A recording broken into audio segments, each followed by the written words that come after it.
Ladies and gentlemen, Mr. Walter Matthau. Omar Nelson Bradley, one of our very great soldiers, has been described as a quiet gentleman who might pass for a professor. But there is an unmistakable quality of greatness in his simple manner, his straightforwardness, and his deep concern for humanity. Recognized as a master strategist, he was given command of the forces that spearheaded and carried through to victory the campaigns and the invasion of Hitler's Europe. While the headlines and popular applause fell to others, it was Bradley, the quiet infantryman in his old trench coat, trudging through the scarred battlefields, who held the fate of his soldiers in his hands. When it was over, a grateful chief of staff saluted him with this simple statement: "All our confidence in you has been justified." It is with great pride that we present the story of General Omar Nelson Bradley.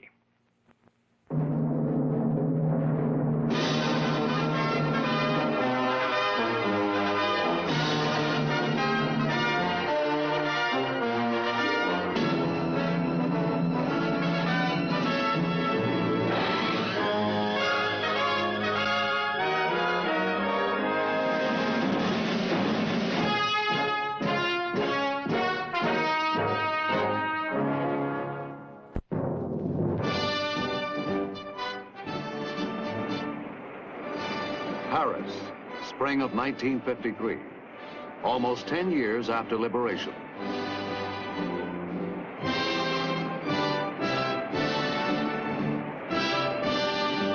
Flags of many nations stand in harmony at the Palais de Chaillot.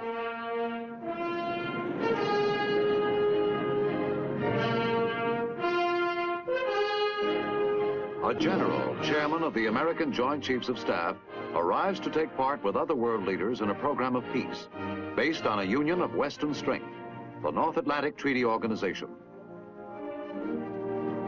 Soft-spoken, honest in his opinion. To his intimates, he is known simply as Brad. To everyone, he is Bradley the soldier's general, the personification of a great army, a great nation.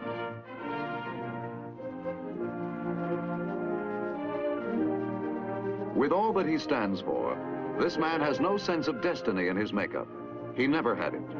Even when he moved along the broken paths of mankind's greatest war, he moved as a soldier, with a soldier's determination.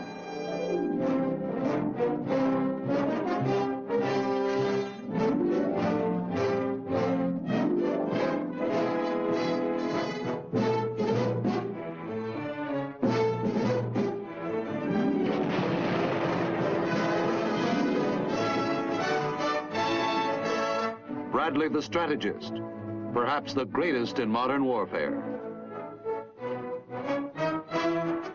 Bradley the man of quiet dignity, but he had a punch that packed a terrific wallop. He smashed ahead with a force of almost 1.25 million men. No American general ever had exercised direct field command over so many combat troops.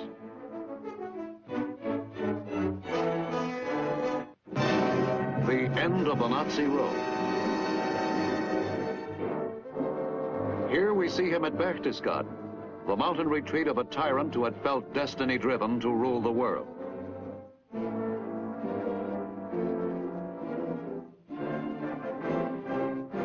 With a soldier's determination, Omar Nelson Bradley had won a brilliant campaign.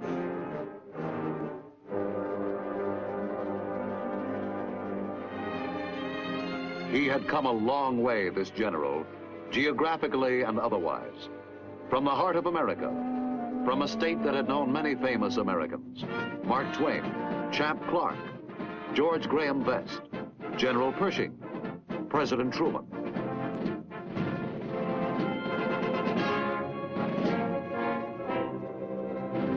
He was to serve as general under not one president, but 3. In addition to Harry S. Truman, seen here at Potsdam, Germany, there was Dwight D. Eisenhower, his former wartime chief, and wartime President Franklin Delano Roosevelt. 50 miles from the Missouri River, on the birthday of Abraham Lincoln, Omar Bradley was born into the home of a poorly paid country schoolteacher. The year was 1893. In country such as this, he learned to fish, hunt quail, became an expert marksman.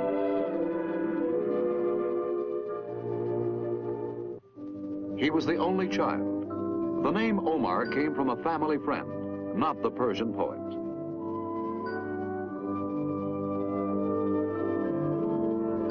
Bradley idolized his father, acquiring from him a way of life. To patch up the family budget, the elder Bradley did some farming. From such roots, the boy learned the meaning of patience, the patience that comes with fishing. Bradley was only 14 when his father died.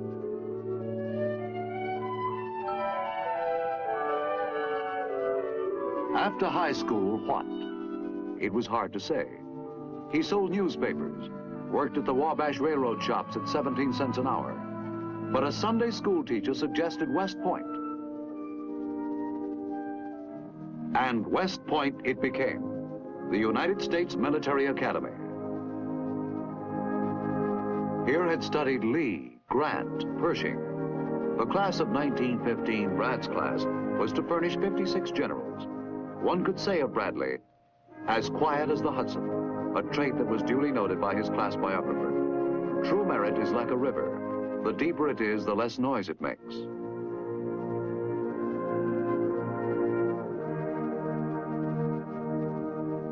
This was Bradley.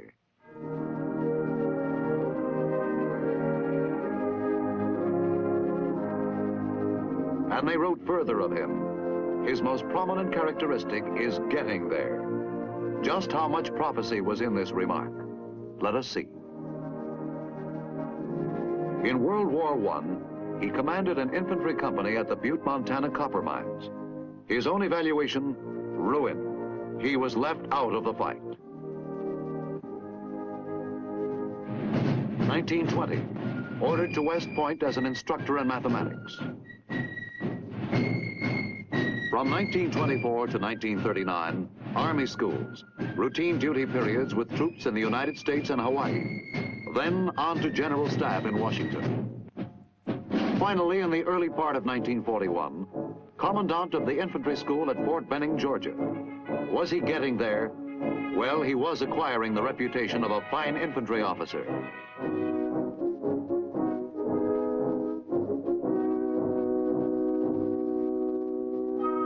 There wasn't a thing these men did that Bradley couldn't or wouldn't do, for he had great physical endurance.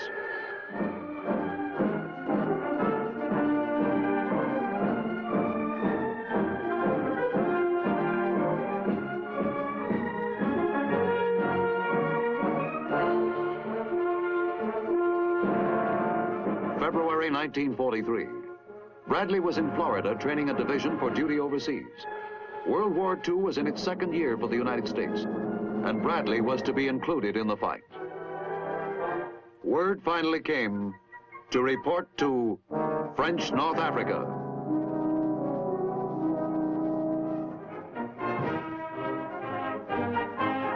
For the first time in 32 years as a soldier, Bradley was off to war, selected by Chief of Staff General George C. Marshall, who had been watching this great infantryman for years.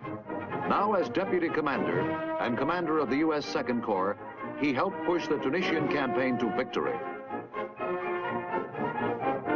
British Commander General Sir Alexander says, well done. Bradley tells all about it in his book, A Soldier's Story. Was he getting there? As they would say out in Bradley's country, he fought to beat the band. After Africa, the invasion of Sicily.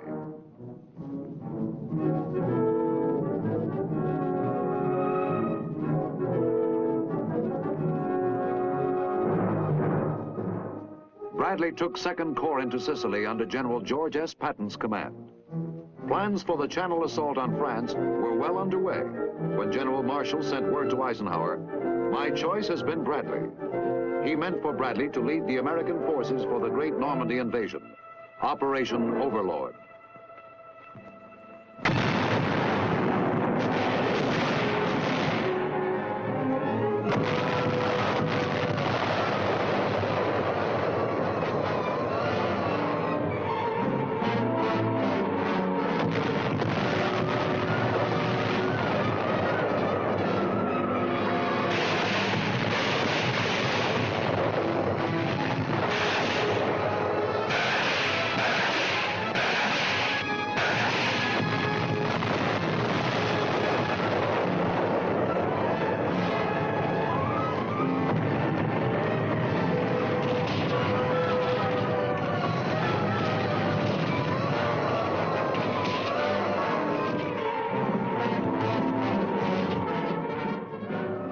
As commanding general of the First Army, Bradley was ashore less than 24 hours after the first Allied units hit the Normandy beaches. The Battle of Europe was to be a doughboys battle, and leading these doughboys was a man who, in the words of General Marshall, was fit for any command in the Army.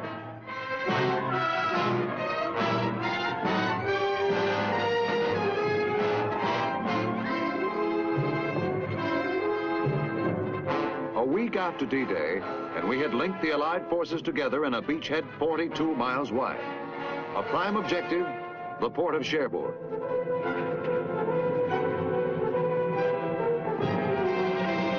As Bradley's First Army pushed ahead, happy Frenchmen began to breathe the first fresh air of liberation, and we began to feel at home.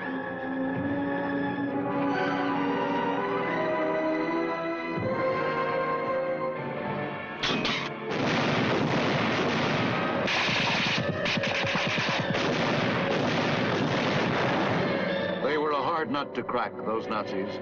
At all costs, they meant to keep us from getting a harbor, a suitable port for our supplies.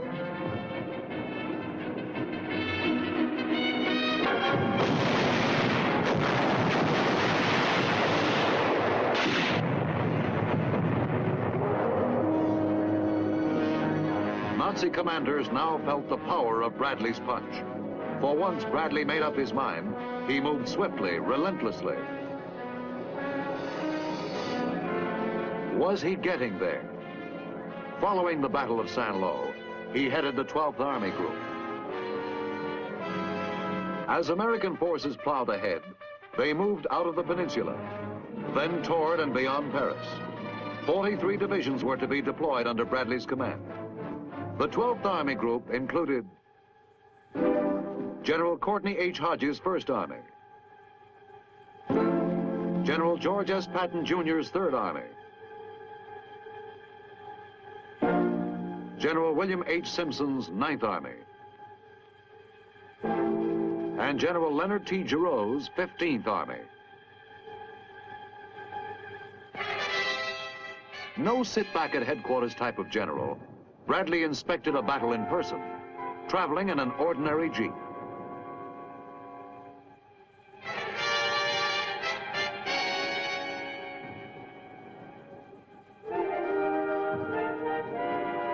There wasn't a bit of glamour or fanfare in his whole tall, lanky frame. He got the most out of his men by patient goodwill.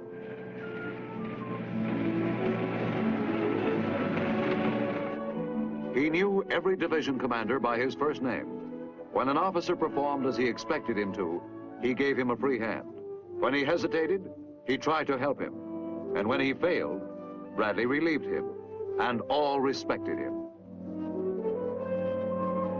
Even Patton, Bradley's chief in French North Africa and Sicily. In fact, George S. Patton became one of his closest friends.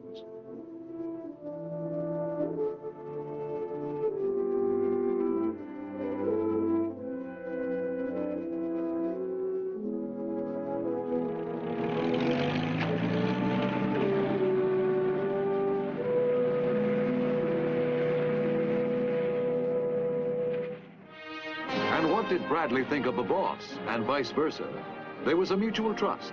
Stout-hearted and confident of result was the way the chief described Bradley. Many battles justified faith in Bradley, but one especially was the big breakout.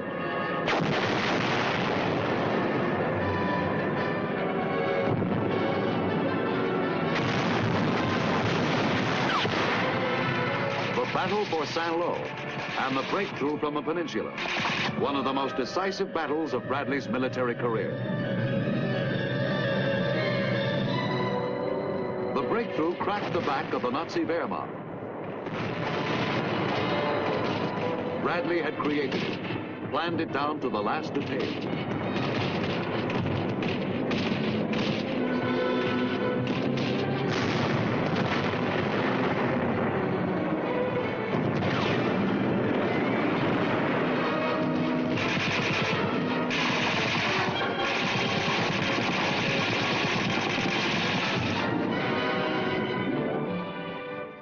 Uprooting meant taking quicker and firmer root in freedom's soil. Out came our armies. The way was open. The way to Paris.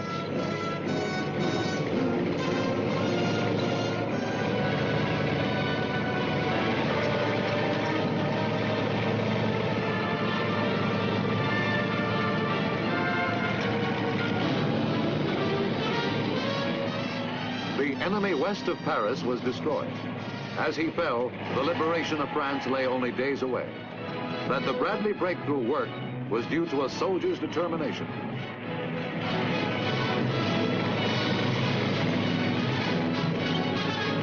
Our hopes now ran high for a quick end to the war in Europe.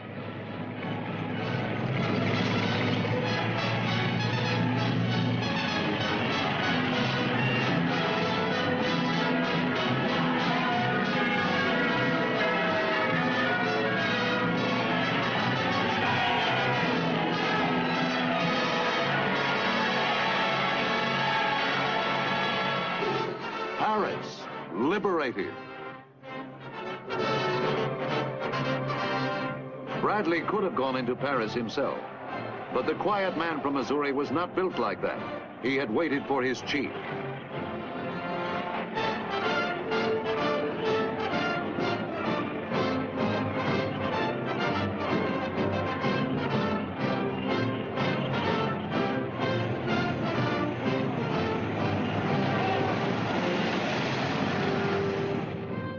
A liberated nation honored him. Bradley was to receive many decorations, as well as honorary degrees from universities. Someone has said of Bradley that he always behaves as though he were a civilian among men in uniform.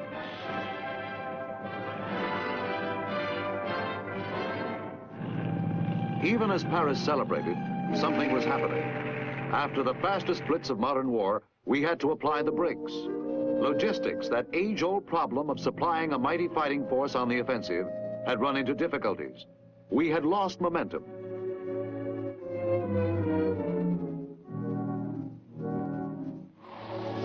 The deep stalemate of winter set in.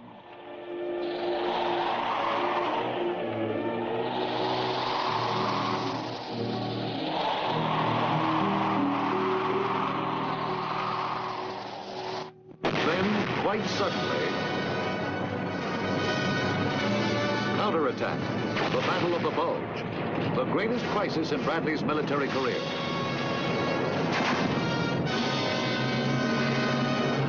Dark moments, unpredictable moments. It was the enemy's dying thrust. We were thrown back.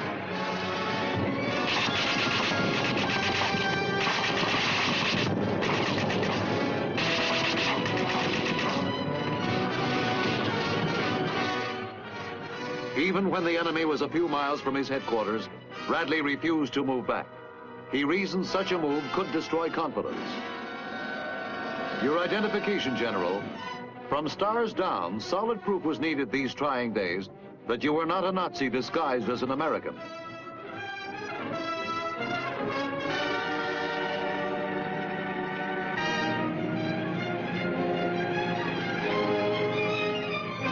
The Battle of the Bulge over, the Rhine soon came into view.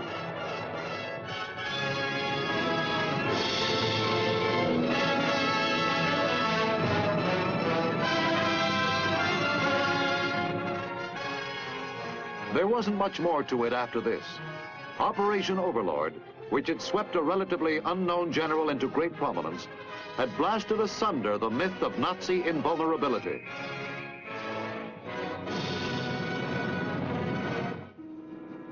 From the Omaha beachhead to Berlin, a stunned enemy wondered how it could have happened.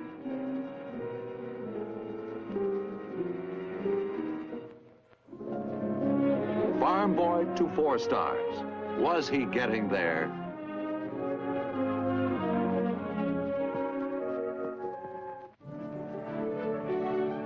True to American tradition, the job helped make the man, and the man made history. And he never once lost his humility.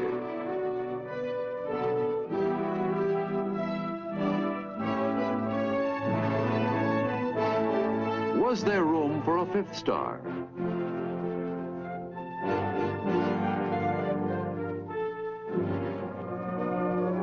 With a soldier's determination, but no. with the determination of a man enjoying the softer moments of peace. Bradley, a top-notch golfer, scores high on the fairway.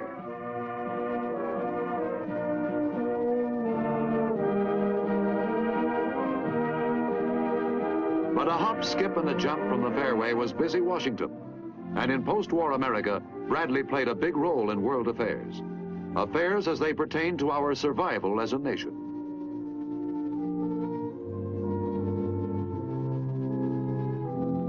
We see him here in the fall of 1948 as Army Chief of Staff. Prior to becoming the Army's chief, he had spent 2 years as Veterans Administrator. With him are Air Chief Hoyt Vandenberg and Navy Chief Louis E. Denfeld.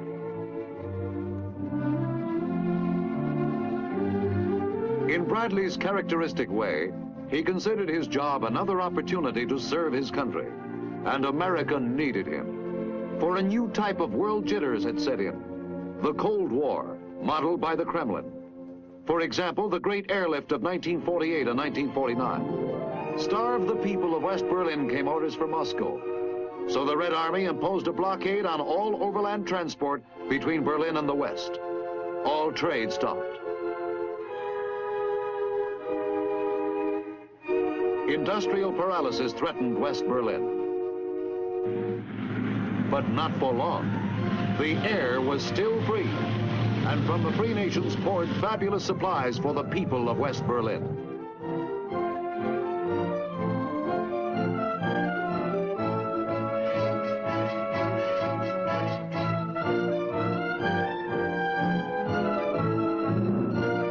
The airlift broke the blockade, our first victory in the Cold War. This type of war called for a reassessment of our military objectives. And that's where Bradley fit into the picture. He became a globetrotter, a sort of soldier diplomat. Here we see him arriving in Germany. His mission, to discuss plans for collective security with member nations of the North Atlantic Alliance. This was to be insurance against aggression by Soviet Russia.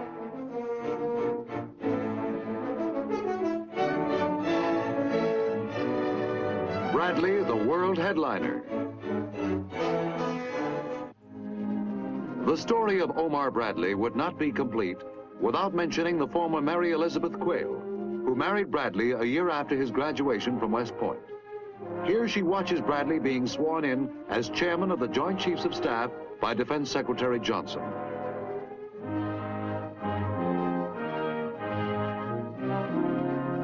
With great pride, Mrs. Bradley will tell you that Omar is a considerate husband and father.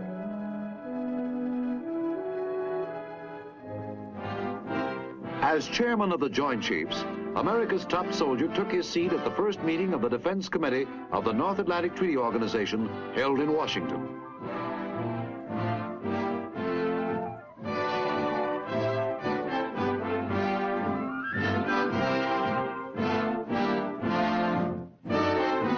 To resist aggression. That was the keynote. Yes, there was room for a fifth star by act of Congress and the deep respect and admiration of a fellow Missourian.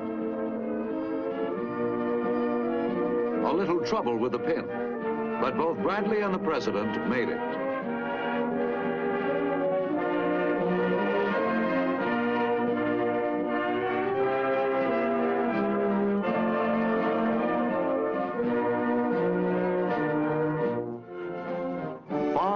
To frequent visitor at the White House.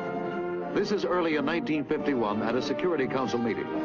He sits beside the man who, along with his father, signalized his ideals in life, General Marshall, at this time Secretary of Defense. And again at the White House with ministers of defense and military advisors of the North Atlantic Treaty Organization.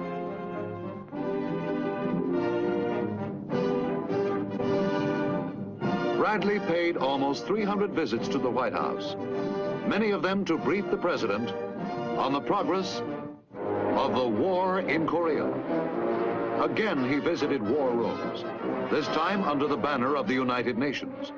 As a global military strategist, Bradley believed that we should not press our military advantage too far in this one area of communist aggression.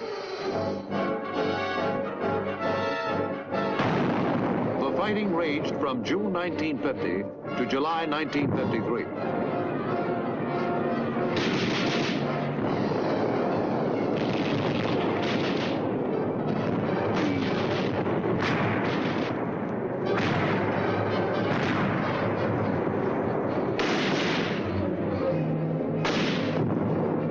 These were precarious times. At stake was our global prestige, our voice in the free world.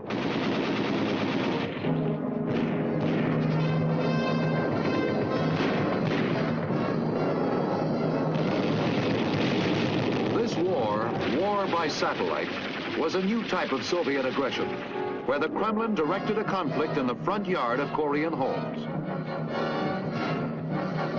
As in World War II, Bradley helped direct Allied forces close to the battle lines.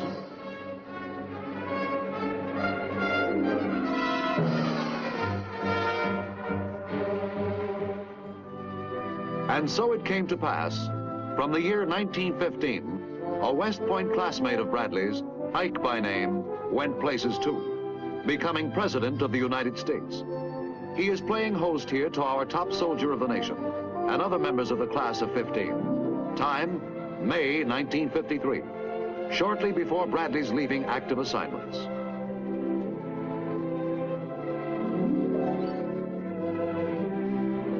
It seemed fitting at this time to name an American town after Bradley.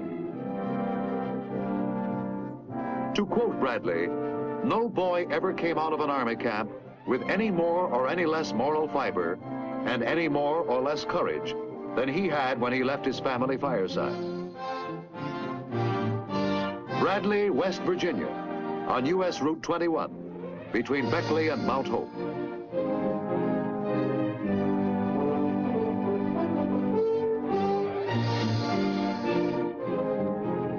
Did he get there? Well, seems like there's more to do. Mission, to help in military reorganization.